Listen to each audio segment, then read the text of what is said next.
இன்னைக்கு பருப்பு உருண்டை குழம்பு எப்படி செய்யலாம்னு பார்க்கலாம். என்னோட சேனலை ஃபர்ஸ்ட் டைம் பார்க்குறீங்கன்னா சப்ஸ்கிரைப் பண்ணிக்கோங்க. பக்கத்தில் இருக்க பெல் ஐக்கானை கிளிக் பண்ணிக்கோங்க. பருப்பு உருண்டை குழம்பு செய்கிறதுக்கு வந்து கடலைப்பருப்பு தான் எடுத்துக்கணும். நான் 1 கப் எடுத்திருக்கேன். சோம்பு 1 டீஸ்பூன், 4 காஞ்ச மிளகாய் எல்லாத்தையும் அதில் போட்டுடலாம் மிக்ஸி ஜாரில். 1 துண்டு பட்டை எடுத்திருக்கேன், அதையும் சேர்த்துடலாம். கொஞ்சமாக கருவேப்பிலை போட்டுக்கலாம். கொஞ்சமாக உப்பு போட்டுக்கலாம். அப்புறம் ஒரு 10 பூண்டு வந்து அதில் உரித்து போட்டுக்கணும்.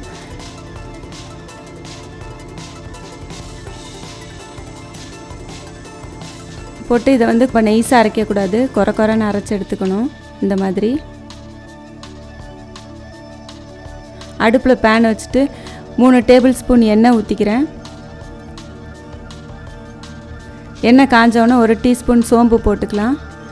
ஒரு பெரிய வெங்காயம் வந்து இந்த மாதிரி பொடிசாக கட் பண்ணி வச்சுருக்கேன், அதையும் அதோடு சேர்த்துடலாம். சேர்த்துட்டு வதக்கி விடணும்.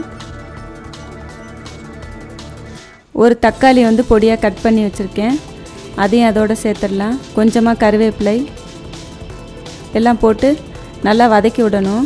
தக்காளி குழையணும், அதனால் நல்லா வதக்கி விடணும். இந்த குழம்புக்கு தேவையான அளவு உப்பு வந்து இப்போயே போட்டுடலாம். அப்போ தான் தக்காளி நல்லா குழைஞ்சி வரும்.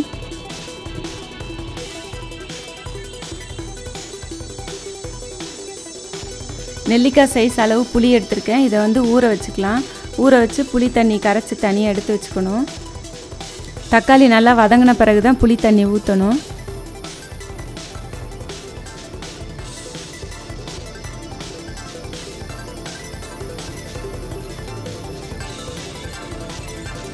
தக்காளி நல்லா வதங்கி எண்ணெய் பிரிஞ்சு வந்துடுச்சு.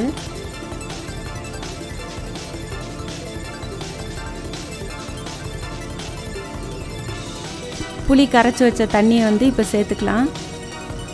திரும்ப 1 கப் தண்ணி ஊற்றிக்கணும். ஏன்னா பருப்பு உருண்டை வந்து வேகணும், அதனால் இன்னும் 1 கப்பு தண்ணி ஊற்றிக்கலாம். 1 டீஸ்பூன் மஞ்சள் தூள் போட்டுக்கலாம். நான் 3 டேபிள் ஸ்பூன் வந்து வீட்டில் அரைச்ச மிளகாய் தூள் போட்டிருக்கேன், குழம்பு மிளகாய் தூள் போட்டு எல்லாத்தையும் கலந்து விடணும். காஷ்மீர் மிளகாய் தூள் வந்து நான் கலருக்காக தான் போடுறேன். 1.5 டீஸ்பூன் போட்டிருக்கேன்.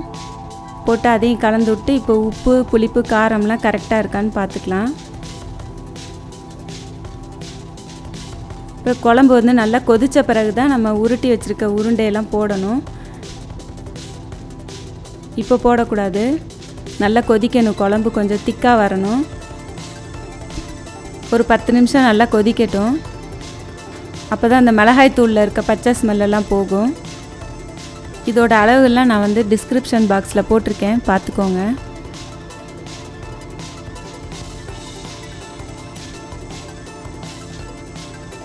நம்ம அரைச்சி வச்சுருக்க அந்த மாவு வந்து இந்த மாதிரி உருட்டிக்கலாம். ஒரே அளவுக்கு உருட்டி வச்சுக்கணும்.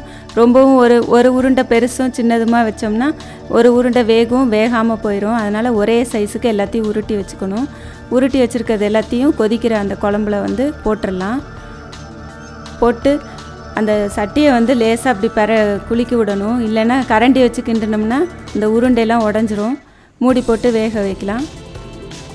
ஒரு 5 நிமிஷத்துலேயே அது வெந்துடும். ஏன்னா குழம்பு கொதிச்சிருக்கிறதுனால வெந்துடும். 1/4 மூடி தேங்காய் வந்து அரைச்சி ஊற்றிக்கலாம். அதுலேயும் நான் கொஞ்சம் தான் ஊற்றுறேன். ஊற்றிட்டு லேசாக கிளறி விடணும். இப்போ உப்பு எல்லாம் கரெக்டாக இருக்கான்னு பார்த்துக்கலாம். உப்பு பத்தலைன்னா இந்த இடத்துல சேர்த்துக்கலாம் உப்பு. இப்போ குழம்பு ரெடி ஆயிடுச்சு. நல்லா திக்காகவும் இருக்குது. இந்த ஸ்டேஜில் அடுப்பை ஆஃப் பண்ணலாம். கொஞ்சமாக கொத்தமல்லி கட் பண்ணி போட்டுக்கலாம். ரெடி ஆயிடுச்சு. இதை செஞ்சு பாருங்கள். இதை செஞ்சு பார்த்துட்டு உங்களுக்கு பிடிச்சிருந்தா லைக் பண்ணுங்கள், ஷேர் பண்ணுங்கள். என்னோடய சேனலை சப்ஸ்கிரைப் பண்ணிக்கோங்க. தேங்க்யூ.